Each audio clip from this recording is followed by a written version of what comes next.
In this video, I will recreate a remarkable 14th century Dutch church in Minecraft. However, before we embark on the building process, I'm going to take some time to delve into its fascinating historical journey over the centuries. It's important to note that the information I'll be sharing is sourced directly from the church's website, and if you're eager to discover further details, the link can be found in the description below. The Sint Nicolaas Church, also known as the Grote Kerk, is the oldest building in the village of Veeland, and it has a history dating back to the 13th century. While the first official mention of the church was in 1308, it is believed that the church and parish were established in the 13th century as a separate entity from the older parish of Nederhorst den Berg, located north of Veeland. The exact origins of the church are uncertain, with the possibility of an initial wooden structure. However, its connection to Vredelant Castle is evident. In the mid-13th century, this castle was established by Bishop Hendrik van Vianden as a strategic border fortification. The nearby village, which received city rights in 1265, developed in its vicinity.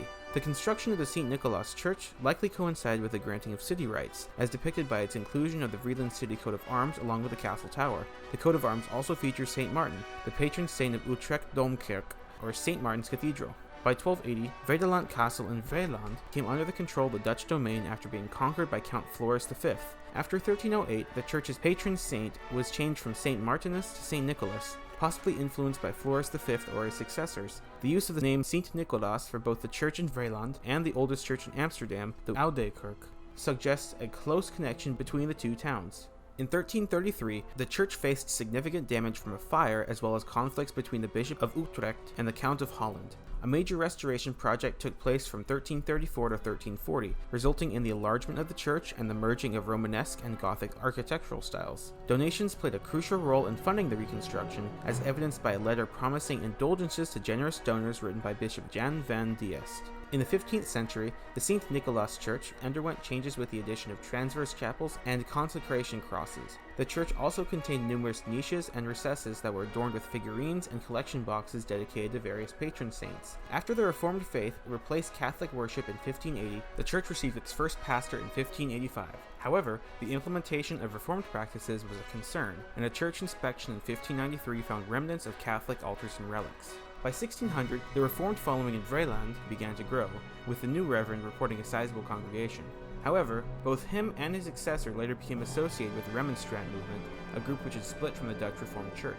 During the Synod of Dort in 1618 to 1619, Vreeland remained without a pastor for 2 years. The arrival of a new minister likely marked the establishment of a church council, and the church's records from 1620 indicated the registration of important events. During the 17th century, the church underwent various changes and received new furniture, including a Mannerist choir screen, an oak baptismal fence, copper chandeliers, a copper baptismal arch, and brass furniture such as a lectern, pulpit, and bench. The church also experienced damage and had its bells stolen by the French in 1673, but these were recovered. Restoration work took place in 1699, and a major restoration occurred in 1789, which involved a new roof, windows, frames, and spire. In 1810, Napoleon's incorporation of the Netherlands into the French Empire led to the demolition of the upper part of the church spire for a signal installation of the Chappé telegraph system. However, the telegraph disappeared from Vreeland after all optical telegraph lines outside France were closed following Napoleon's defeat in 1813. The church tower was left with a flat roof until 1837 when a new spire was added. In 1852, the monumental Knipskeer organ was introduced during a religious event. However, during a restoration in 1969, the organ was relocated to an undersized balcony, causing damage over time. As of 2021, a restoration project is underway to fully restore this organ.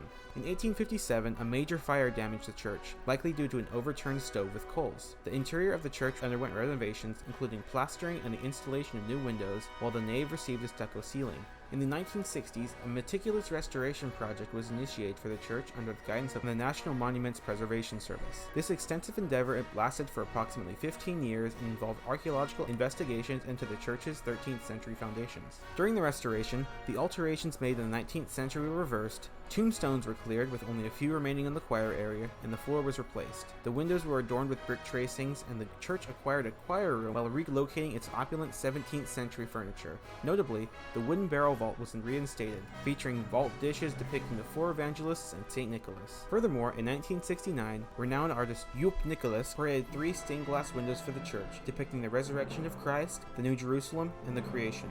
Most recently, in 2007, significant maintenance efforts were once again undertaken, focusing on the stucco, roof, and tower circulation of the church to ensure its continued preservation. In 2006, the Protestant municipality of Vreeland merged with the Reformed municipality, resulting in a unified church community.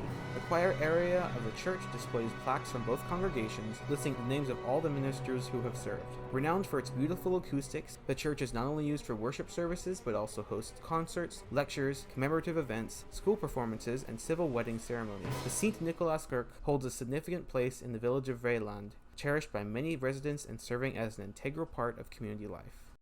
Now, onto the building process. One of the most difficult aspects of this church was the outline. The satellite view for Vreeland is extremely slanted, so getting all of the points was very difficult. I had to use a previous satellite image from Google Earth Pro and offset the points to match the overhang. Since there was no 3D view, we also had to estimate the height of the church using surrounding details. I was building with Alkmaar, one of the Build the Earth Benelux staff, the team which covers Belgium, the Netherlands, and Luxembourg.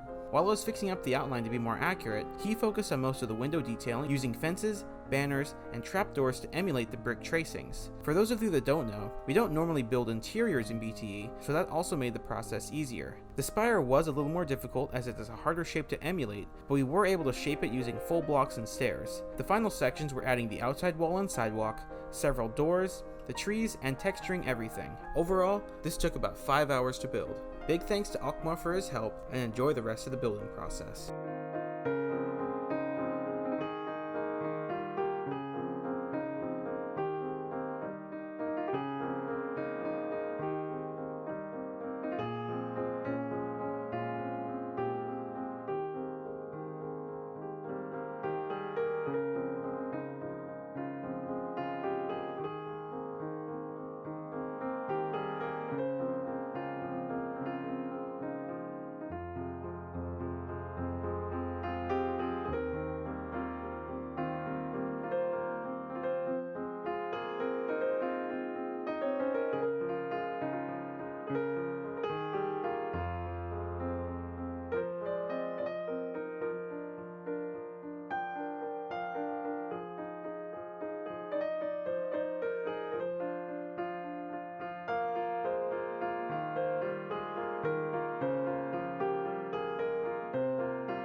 Thanks for watching. Make sure to hit that subscribe button and leave a comment on what interesting historical places I should build next. If you want to see a showcase of some areas built in Sarajevo by the BTE Balkans team, check out this video.